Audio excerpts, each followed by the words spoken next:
Okay, good morning everybody, and Hazak Baruch. Thank you for joining us on this beautiful Friday morning as we are studying together Parashat Haye. Today's class has been sponsored anonymously for the Refuah Shalom Havol of Israel.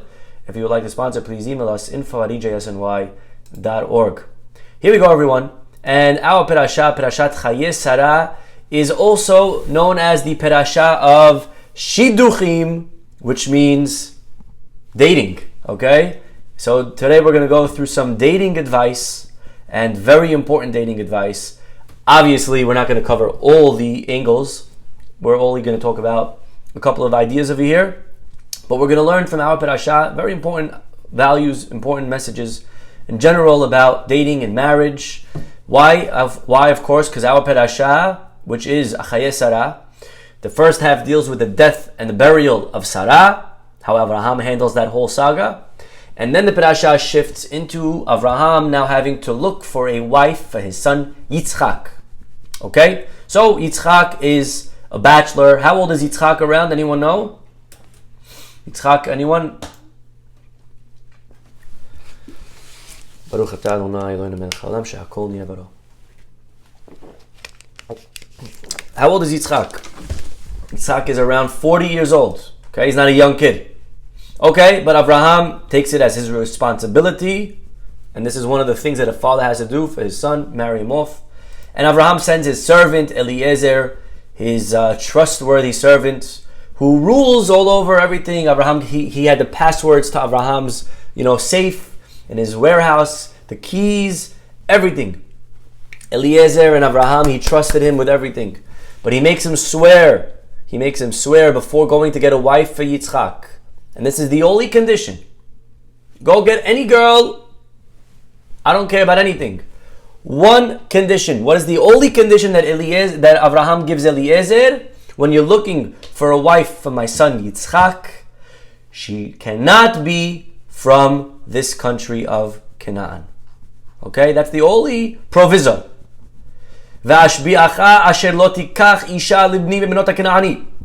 I will make you swear that you will not take a wife for my son from the daughters of Canaan. Asher anochi yoshev bekirbo. That's the only condition. Rather, el arzi ve'el molati telech ve'lakahta eshalemni leYitzchak. And the question is, what did Abraham have against the people of Canaan? Why was Abraham obsessed that she should not be from here? Usually people, today we do the opposite. Today we tell someone, marry someone as close as possible to you. Marry someone from the same country as you. Marry someone that's like you as much as possible. Of course, there's amazing marriages that happen not like that. But sometimes we look for as close as possible. If you're from America, she's from America. You're from New York, she's from New York. You speak the same language. You kind of, no, you're the same. The same is better. Always, the same is better. But Avraham, when it comes to his son Yitzchak, she should not be from here. Go all the way and get me someone from else. And this is a question that many commentaries answer. And here, I want to share with you the Kli Yakar. Okay? Kli Yakar, everybody. If you could open it up, fantastic. We're going to read a little bit and explain. And says the Kli Yakar, Mistamat tzeva shelo yithaten bebnot haKanaani. On face value, you'll say that he didn't want his son to marry someone from Canaan. Pen yilmad ma'asehem, because he's going to learn from their evil ways. Like the Torah itself prohibits us marrying goyim. In general, Jews cannot marry non-Jews. Why? Because they have values that are different, and when we marry, we become a little bit like the person we marry. And therefore, Abraham says, don't take a girl from here, because then Yitzchak will kind of be like them. But then the obvious question is, so then how does it help that you married Lavan and Betuel's daughter? He'll also become like them. Asks the Kli Yakar, Ma yarviach im yisa isha min bnot Lavan uBetuel? What does it help that you married someone from that family? Ki gam hemma ovdei avodah zarah. Don't forget, Lavan and Betuel weren't monotheists. They weren't believers in God. They weren't religious, what we would call today. They weren't frum. Lavan and Betuel were idolaters. They did avodah zarah. So if the reason you don't want to take a girl from Israel, from Canaan, I'm going to say Israel, but it's not really Israel yet, but I'm going to say Israel, okay? Just it's easier. If you're going to take a girl from Israel, because if you don't want to take someone from Israel because it's Avodah Zarah, they also do Avodah Zarah back in your hometown, Avraham. And therefore Avraham adds a few very important words. He says, don't take a girl from here. Asher anochi yoshev bekirbo. Because I dwell over here. What does that mean? And he says basically what Abraham says the Kli Yakar. Says the Kli Yakar, Pshita im yisa beni isha minot Kanaani. If you marry a girl from Israel that we live in, so the in-laws are going to want to see their kids. Look at this, unbelievable what he's saying over here. It's like really today's like fights that happen. Beni yagur etzlam. If they live here, so my son's going to spend one Shabbat by us, one Shabbat by them, one holiday by us, first half by them, second half by us. You know, we're going to go back and forth. Every other week, he's going to be visiting his in-laws. Ve'az yesh lahush shema yilmonu ma'asehem. And then there is a concern that Yitzchak, who's not a young kid, by the way. Yitzchak is 40. Yitzchak is learning Torah with Avraham Avinu. He has the best teacher in the world. And still Avraham is worried about his son Yitzchak getting influenced. If the wife's family's from here, so Yitzchak's going to have to go there every other Sunday, go for lunch, come over for dinner, and he's going to learn from their ways. But if you marry a girl from there, and he lives here, then there's no worry. Because he's not going to learn from Lavan and Betuel because they don't live here, and he's not going to be exposed to them. And he won't learn, right? She'arei lo yidur etzlam. And he's not learning from the Kanaani people because he doesn't need to. He's not married into them. And therefore Yitzchak will stay pure and could remain with his proper ideologies, with his proper values. Unbelievable. This is Avraham saying basically, I want to make sure that I have a monopoly on my son and my daughter-in-law. I don't want to share them with the consuegro, with the mechutanim, with the other side. If she's from here, then we're going to have to share. First seder by me, second seder by you, and who knows what they're going to talk about at their seder table. I'm very nervous about their seder table. They talk about, nonsense. They talk about, they don't instill emunah in Hashem at their seder. I don't want my son exposed to that every Shabbat. They drive on Shabbat. They eat not kosher in the home. I don't know, whatever it is. I don't want that. So Avraham says, make sure she's from very far away so that when they live here, there's zero chance of having to be exposed to her family. Wow. But the Kli Yakar, my friends, are not done. He's not done. He says and he continues. Omnam, however, yesh hashasha acheret. There is another concern over here. Vehu sheteva ha'avot nimshach gam labanim. We know that the inclinations, the nature of the parents are inherited into the children. Not only physical genes, but there's something called epigenetics. Epigenetics is not only what you look like, but even the character of the parents can be instilled into the children. If parents are angry, the children will have a tendency to be more angry. However, says the Kli Yakar, unbelievable. V'zedavka, but that's only be'otan averot haba'im be'pe'at ha'homer. But you only inherit things from the parents that have to do with the physical. Meaning, achila, zima, immorality, that's a physical thing. So that could be inherited into the children. Eating habits, gluttony, kilot, kin'ah, jealousy, being wasteful, all the bad traits, character traits. Look at this, the Kli Yakar is saying this on our pasuk, okay? If you don't believe me, chapter 24, pasuk 3. All the things that have to do with physical existence, and the traits have to do with physical, Negaim elu mitpashtim meha'avot lebanim. All of these are inherited Also health. Health is 100% correct. We know that. But he's saying even character, because that comes from the physical. That's going to be inherited into the children. Aval, but, says the Kli Yakar, ha'avodat gilulim, idolatry. Davar hatalui besichlo, that's intellect. Eno mitpashed me'avod lebanim. Intellect doesn't get inherited from the parent to the child. Why? Ki gimal shutafin be'adam. Because we know that there are 3 partners in a person's life. Ha'homer ba min ha'av va'em. There are 3 partners in a person's life. There is the physical. That comes from the mom and dad. Lefichach, and therefore kol ma'aseh avot tluyin b'homer. Anything that has to do with the physical will come from the parent to the child. Yirshu banim. The children will inherit. Aval emunah. But emunah, faith. Hi tiluya b'sechlo shel adam. That has to do with the intellect. God is the one who gives the intellect, the neshama. And therefore, that will not come from the parent to the child. Wow! Alken, and therefore, Haya marhik haKena'anim. Avraham didn't want from Canaan. Why? Shehayush tufei zima. Because they were immoral. And they had very bad midot. Besides Avodah Zarah. But Lavan and Betuel, it's true they had Avodah Zarah.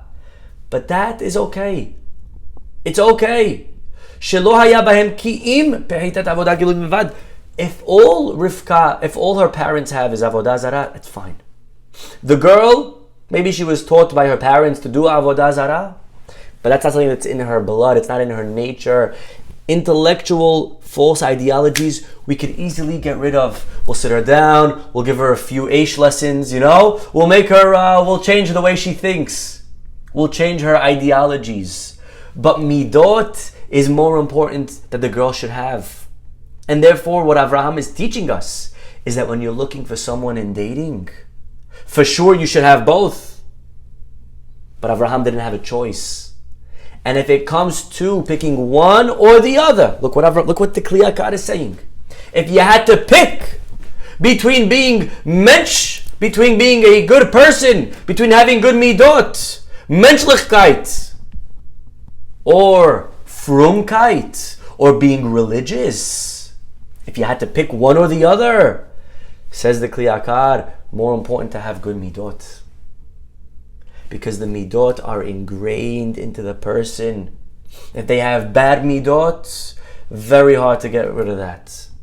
That's in their genes. Bad ideologies, you could talk to them, you could educate them. This is not in them. It's just in the brain, the intellect. They were taught by the parents the wrong way, and we could teach them the right way. Again, ideally, we look for both. We should have both. The Kli Yakar is saying, but if push comes to shove and you had to pick and you were forced into a corner, more important to look for good character when you're dating somebody. What a unbelievable lesson. Is this not crazy? I don't know about you. This is a very powerful Kli Yakar. Okay, this is a very powerful lesson. In general, how important, by the way, we have to be as parents. I just want to tell you something. Okay, I want to tell you this, and listen well, please. Okay, sometimes as parents, we do so much to make sure that our kids have the right ideologies. They have the right hashkafa. They have the right philosophy. And we want to make sure that they're so religious. That's very important, and we shouldn't stop that. But we have to be even equally, and if not more, careful that we are teaching them good midot. Because good midot is going to stay with them forever. Who they are, the way they're raised, that is something that is inherited to them from the genes and in the inception, from the beginning. If they have bad midot, they're very, very hard. Of course, people could grow and change their character. But Avraham realized it's very, very difficult. I'll take a girl that believes in Avodah Zarah. If she has good midot, I'll take her. I'd much rather her than a girl that's the opposite. This is what Avraham's telling us. This is the Kli Yakar. Okay, a fascinating, fascinating insight. Dating advice, everybody. Okay, fine. So that's why Avraham doesn't want from here. 2 reasons. So far we saw. Okay, let's review. Reason number 1 is that Avraham knows. What does Avraham know? That if she's from here, that she's going to always be with her parents, with her mom, and they're going to pull Yitzchak to her side, right? And they're going to teach them the wrong way. And reason number 2 is that the people here, besides having Avodah Zarah, they also have bad midot. I don't want to deal with that. I'd rather a girl that has good midot. Okay? And therefore he sends him to go far from here. Just go away, go back to where I came from. Okay. Well, technically Eliezer has an easy job now. All he's got to do is go far, go to the first girl he sees. Hey, you want to marry a nice, rich, good-looking guy that's going to be the future of the Jewish people, and you'll also be one of the 4 matriarchs? And she'll say, sure. And you put a ring on her finger, Mazal Tov and L'chaim. And Eliezer doesn't do that. Eliezer now decides to do a whole test. Okay, what's the test? So he gets to the, he has miracles. He gets there in 5 minutes. Yeah, the flight, the ETA jumped up. I love when that happens, right? On the Waze, all of a sudden, the ETA moves up 10 minutes. You're like, yes, right? The happiest thing in the world is when you save 2 minutes. 2 words, by the way, that make people very, very happy in life. Yehi Shem. You say Yehi Shem in shul, and all of a sudden everyone's smiling. Oh, very nice, very nice. No Anna, no Tachnun. Okay, beautiful. So Eliezer gets there early, right? God does for him miracles. Kfitzat haderech, the road jumps. And now Eliezer takes, he's there. And take a look, chapter 24, Pasuk 12. He said, Lord, God of my master Abraham, grant me good fortune this day. Deal graciously with my master Abraham. Here I stand by the spring as the daughters of the townsmen come out to draw water. So look, Eliezer, look what he says. He starts making a whole plan for how to know who's the right girl. He's like, listen, God, I don't know. I don't know who's the right girl. I don't know, where to look, where to go. I'm going to put the ball in your court, okay? Here's what I'm going to do, God. I'm going to stand here by the spring. And the maiden who says to me, please, lower your jar that I can drink, and replies, yes, I will give your water to camels and to you. And she's the one that you have decreed for Isaac. All of a sudden, he finishes speaking. And Rivka, who was born to Betuel, son of Milcha, the wife of Abraham's brother Nahor, came out with her jar on her shoulder. All of a sudden, as Eliezer makes this deal with God, who comes out into the stage, onto the scene? We are introduced to Rivka, and she was beautiful, and she went down to the spring to fill water, and all of a sudden, he says, let me sip, please, can I have some water from your jar? And he says to her, she says, yes, you can drink, and I'll give you camels to drink. And we know how the story plays out. Beautiful, Mazal Tov, everything is well. And this is something that we're actually puzzled by. Okay? And the question is, why does Eliezer do a test? Did Abraham tell you to do a test? He didn't tell you to do a test. He told you very clearly what the conditions are. The conditions are, please don't take a girl from here. Why does now Eliezer have to do a whole thing? Whoever gives me to drink, she's the one. But really, if you go back to this pasuk that we keep opening, Abraham's words are very important. What does Abraham say to Eliezer? Don't take a girl from here. Let's go back to those 4 words. Asher anochi yoshev bekirbo. Because here is where I dwell. And we already saw what the Kli Yakar says, that Abraham insisted that she shouldn't be from here. But I want to share with you another idea, something very important, and actually one of the most important lessons in having a successful marriage. And that is, For a marriage to be successful, many times I'll have someone come to me and say, Rabbi, I don't know what happened. When we were engaged, we were in love, and we were so head over heels, and all of a sudden we're married, and I don't know what happened to the love. The love went away. So I tell them, first of all, the love didn't go away. You never had love. Sorry to tell you. Okay? You had infatuation. Okay? The infatuation went away. Yes, that's true. That's the way God made it. Like a match. You ever lit a match? The match is all wood, but there's a tiny red on top. A little red, that's the only way that it could catch on fire. You need the red on top. If you don't have the red, it's not. You could strike the wood 100 times, it's not going to catch fire. You need the little red. Why? That's the spark. That's like infatuation. You need those feelings in order for the person to like the other person, right? For the guy to like the girl, vice versa. When you have the spark, that's the infatuation, and now they're on fire. But you don't have an entire match made out of a spark. Very quickly, the spark's going to die, and the fire must catch onto the wood. Love is like the wood. Okay? When a person is getting to know somebody, they're infatuated, they have the spark, that's going to die. But then love must come and take its place. And one of the biggest tragedies, biggest problem in a marriage, you ready for this? The biggest problem in a marriage is the word I. The word I is the number one cause for disasters in marriage. So long that a person is thinking in a marriage about themselves, so long that the focus is about what can my spouse do for me, then each one living for themselves, trying to get the most for themselves. And by the way, I'll tell you something. When we're engaged, it's not like that. When we're engaged, we're thinking about the other person. How many times in an engagement period, in the courtship, when they're going out, the parents see something that they don't like. The parents sometimes may feel like you're doing much more for her than she's doing for you. The parents of the girl feel like, what's going on? We're getting him all these nice gifts, and look what you're getting, much less. Right? A lot of times there's some competition. And what do we say? The ones that are in love, right? What do they say?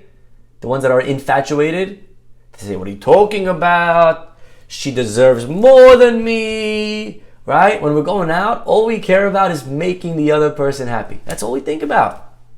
And that's the way it should be. That's why we have positive feelings. Something happens the second we get married, it becomes about, what are you going to do for me? What are you going to give me? How are you going to help me? And when we enter a marriage and the goal becomes I, that marriage is not going to be a good one. Not going to be a good one. You may never get divorced. You may stay married forever, but it will not be a happy marriage. The only way to have a successfully happy marriage is to be other-centered. And that's what Abraham tells Eliezer. Take a look. Abraham says, don't take a girl from here. You know why? Asher, because Anochi Yoshev Bekirbo. Simply that means because this is where I dwell. But Abraham was also hinting because this is where the word I dwells. In Israel, in Canaan, they're filled, they're obsessed with Anochi, with me, myself, and I. And so long that that's the goal of life, there's no way you're going to have a good marriage. And therefore, make sure she's not from here, because over here, Anochi, the word I, has primacy in their lives. I is front and center. All they think about is I, Anochi, me, and that I mentality is in them. And therefore, and because of this, Eliezer realizes that when he gets there, he's got to find a girl that thinks of people outside of herself. He's got to find somebody that's other-centered. Well, great test. Who will give me to drink? Who could see that there's someone hungry, someone thirsty, someone who just traveled and that's very tired? So Eliezer does this test, and it's a great success. Rivka comes, and she passes with flying colors. Okay. Is Eliezer satisfied? She's not from Israel. You made a deal that you want to see if she's kind, and she is. Mabruk? Mazal Tov? No. Gentlemen, ladies, please take a look.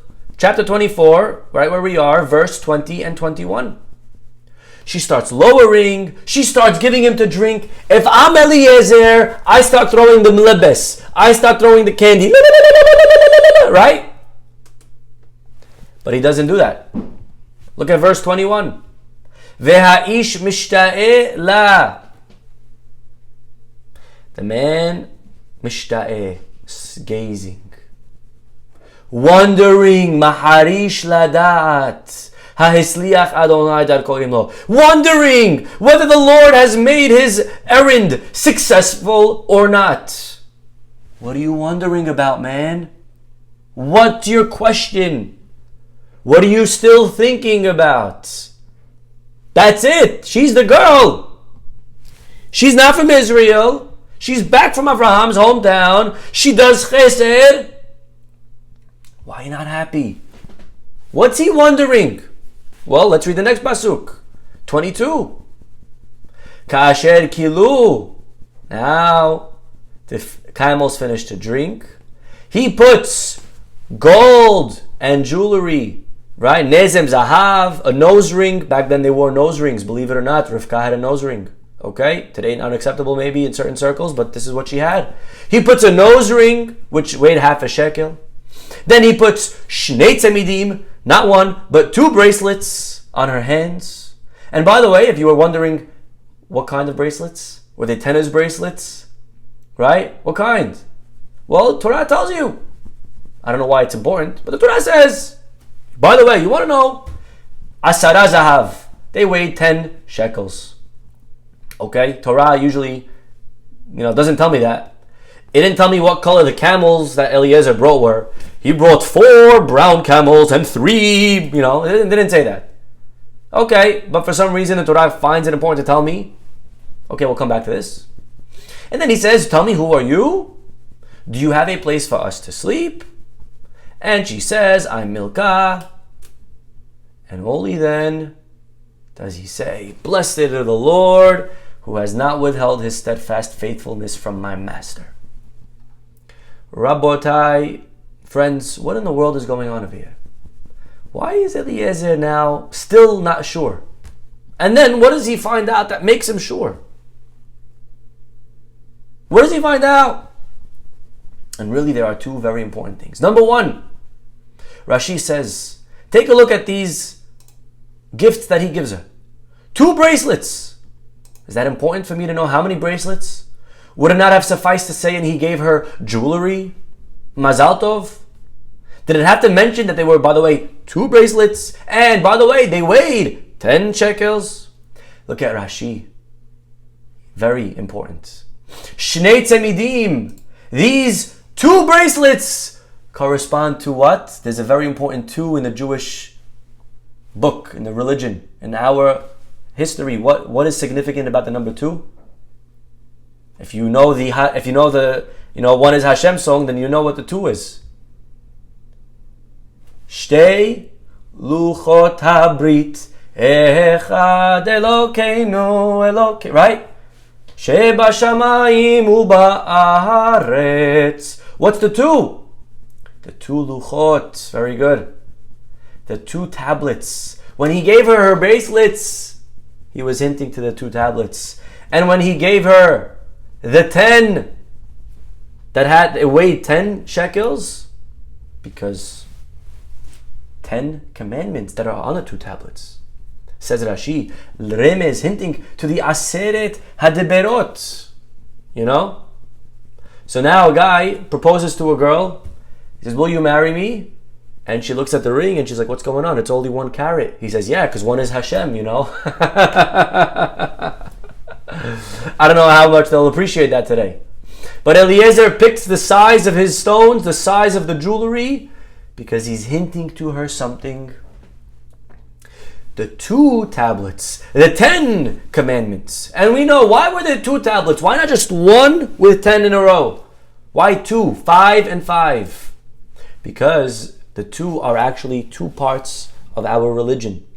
There's the area that we emphasize, Ben Adam Lamakom, man to God. Man to God are all the 5 commandments on the right side. Believe in God, don't use his name in vain, Shabbat, Avodah Zarah, idolatry, yeah? That's the 5 on the right. And then the 5 on the left are the man-to-man mitzvot. Don't kill, don't steal, don't commit adultery, don't coveting, don't testify against somebody. So the 2 luchot actually represent the entirety of Torah. You see, Eliezer doesn't just give her 1 bracelet, because 1 bracelet would hint to 1 tablet. But he says, I need you to have 2 luchot, 2 tablets. You see, a lot of people make a very big mistake in life. In life, some people think that all you need to look for, all that's important, is good midot.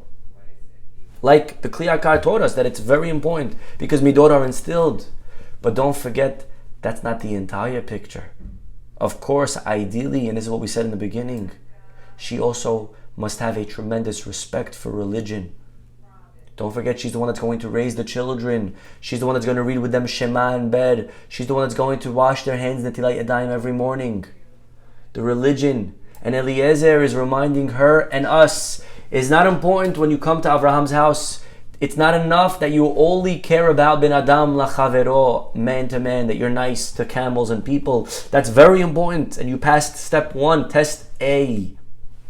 But I need you to realize equally how important it is that you also accept upon yourself Yirat Shamayim, that you have spirituality. Don't forget, you're taking the place of Sarai Imenu, who at 100 was free of sin like a 20-year-old, Rashi tells us in the beginning of our parasha. And I need you to respect that, and I need you to realize that you're coming into a house that you need both to succeed. If you only care about 1 tablet, if you only care about half, then Yitzchak's not the guy for you.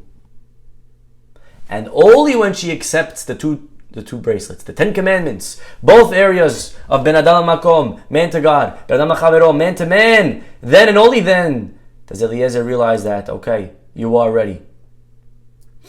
But everybody, I want to share with you one more thought. Because it's not over yet. It's not enough that she's not from Israel. It's not enough that she also does kindness. It's not enough that she's also spiritual and religious, and whatever word you want to use. What else is there, Rabbi? What else could you want? Look what he says. Verse 23. Vayomer bat mi'at. Please tell me, whose daughter are you? Is there room in your father's house for us to spend the night? Come on, man. You just came with 10 camels. You just gave this lady a lot of money. Stay at a hotel, for crying out loud. What are you asking? Could I sleep in your house? Put $200, pull out your Marriott points, you know what I mean, and figure it out. Go to a hotel, go to the Holiday Inn or something. What do you, could I sleep by you? It's $200. You just spend $1 million on the flight and on the gifts. You don't have $200 to sleep at a hotel. Could I please sleep by you? What do you want to sleep by her for? It's a great question. The answer, my friends, is actually very powerful. You know, Rivka is very kind. Rivka is very religious. But you know what happens sometimes in life? You know what happens? Here's what happens. A lot of times in life, when people, and again, this is a generalization, this is a rule, there's obviously there are exceptions to the rule. Okay? I'm going to preface with that. There are exceptions to the rule. But usually, we find that when people have less, when people are poor, when people are having something in their life that they're going through, they're much more spiritual. They're much more connected. They're much more empathetic. Right? It's very easy when someone themselves is going through hardship to empathize with other people that are also going through hardship. But you know what happens a lot of times in life? People become successful. People make it. People become wealthy. People become rich. And all of a sudden, all of this success gets to them. Gets to their head. Right? Every movie is like this. There's a kid who's a geek, and he becomes Spider-Man, and he loses all his old friends because he thinks he's a hotshot now. So he gets all of these new cool friends, and then his old friends, save the day for him, and he goes back at the end of the movie and says, "Sorry, I can't believe I forgot about you." Aww. And they become friends again. That's what happens. That's the theme. Right? When we're nobody, we're very kind, and we have our values, and we're friendly. And then we become rich, we become successful, we become stubborn, obnoxious, stuck up, arrogant. Who are you to talk to me? You're a loser. You're a nobody. Do you know who I am? I'm so and so. Leave me alone. Don't even look at my direction. You're nothing. You're a failure. And we become so selfish, so arrogant. We get filled with hubris. And what happens? All our values go down the drain. There was once a man, and he came to his rabbi and he said, "Rabbi, it's such a shame. There's so many poor people in town. Where are the rich people helping? Where are the rich people helping? What's going on over here? If I had money, Rabbi, there'd be no poor people in town. If I had money, I'd make sure everyone has education. I'd make sure everyone has weddings paid for." The rabbi smiled, and the story continues that sure enough, this man, as a couple of years went on, this man became the wealthiest guy in town. Okay, from rags to riches. And now he's loaded, and he's got all the money in the world. What do you think he did? You think he helped everyone? You think he gave all of his money that he promised he'll give? And he is sitting in the bank. He could give billions and it wouldn't affect his lifestyle. He'll still have everything exactly the same. You think he gave billions? You think he gave millions? He didn't give a penny. He gave nothing. The guy was more stingy than everyone else. And all of his old friends realized, and the rabbi realized, and the rabbi needed to set his student on the straight path. So a few months later, he says to his student one day, "Hey, would love to come see the place. How about some dinner?" He says, "Rabbi, we'd love to have you over for dinner." The rabbi tells his wife, they prepare this huge, fancy meal, top of the line, kosher, the best, everything. Rabbi comes over, they have this very nice lunch, they're walking around afterwards, he's giving him the tour of the mansion, and they start walking from room to room, and he's showing him his art, he's showing him all of his rooms and the size and the staff and the gardens. Finally they get to one of the windows. The rabbi says to his student, "Tell me, what do you see out of that window?" He looks outside, he says, "Well, this is the town square. You see all of the village people. You see all of the poor people on the side. That's the baker. That's the butcher. Those are the families. Those are the kids going to school." Okay, very interesting. They keep walking. A few minutes later, they get to a mirror. And the rabbi says to his student, "Tell me, what do you see?" And the student looks into the mirror. He says, "I see myself." And the rabbi says, "That's so interesting. What's the difference? That piece of glass and this piece of glass. They're both glass. How come you saw different things?" He smiled. He says, "Rabbi, this is not just glass. This is glass with a sheet of silver behind it. It's very different than that piece of glass. The rabbi smiled and he said to his student, so you mean to tell me that all it is a little silver? He says, yeah, it's all it is. And the rabbi says, wow. So look what a little silver can do. Just a little bit of silver can stop a person from being able to see everyone else's needs, and instead only being able to see themselves. Just a little silver, just a little bit of money could sometimes take a person who is caring, who is generous, and to flip them, and instead they become this self-centered, seeing only themselves in their mirror. What an amazing lesson. And the student got the hint. You know, Eliezer is very impressed. He sees here is a girl, she's kind, she's religious, she's accepting the Torah, both right and left side. But maybe when she becomes wealthy, that'll change. Maybe when she now enters this beautiful house with servants, it gets to you. Success gets to you. I need to make sure that she's not going to lose it. So you know what he says to her? Tell me, do you have a place for us to sleep? In other words, he was asking her, how big is your house? Are you rich? Do you have money now?